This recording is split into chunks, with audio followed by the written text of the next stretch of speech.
संसद के मॉनसून सत्र का आज 11वां दिन है। लोकसभा में पेश हो सकते हैं कई अहम बिल। तो सुप्रीम कोर्ट में जजों की संख्या बढ़ाने वाले बिल पर चर्चा भी होगी। सुप्रीम कोर्ट संशोधन बिल 2026 हो सकता है पारित। 2 अन्य बिल लोकसभा में पेश करेगी सरकार। तो आज के लिए लिस्टेड नहीं है FCRA बिल। इस हफ्ते लोकसभा में पेश हो सकता है ये बिल। तो संसद में विपक्ष का जारी रह सकता है हंगामा। देखिए, सदन की कार्यवाही शुरू हो चुकी है।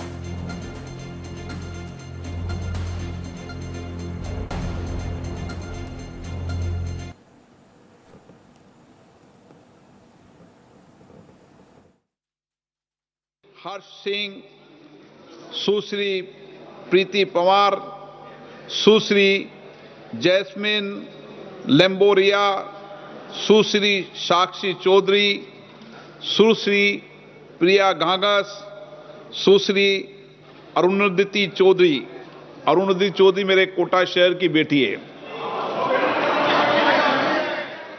Our para athletes scripted history by registering their best ever performance at the Commonwealth Para Games with 7 medals, including 3 gold, 2 silver and 2 bronze medals.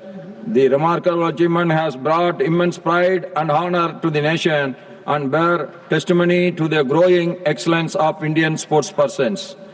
On behalf of the House and on my own behalf, I extend our heartiest congratulations to all the athletes, coaches, support staff, the Indian Olympic Association, the Paralympic Committee of India and the National Sports Federations.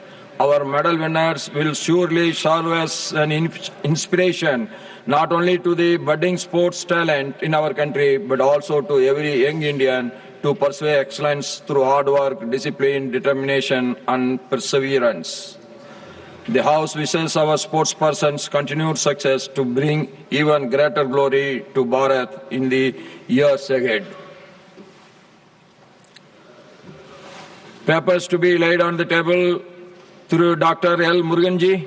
पदक सहित 39 पदक जीते हैं और पदक तालिका में 4था स्थान प्राप्त किया है। इन खेलों में हमारी महिला खिलाड़ियों ने अपनी अद्भुत क्षमता का और असाधारण प्रतिभा का परिचय देते हुए 8 स्वर्ण पदक जीते हैं और 8 स्वर्ण पदक सहित 16 पदक जीते हैं। राष्ट्रमंडल खेलों का अगला संस्करण भारत में अहमदाबाद में वर्ष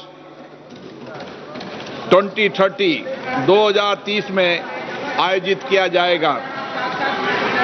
कल संपन्न हुए समापन समारोह के उपरांत राष्ट्रमंडल खेलों का बैटन भारत को सौंप दिया गया है।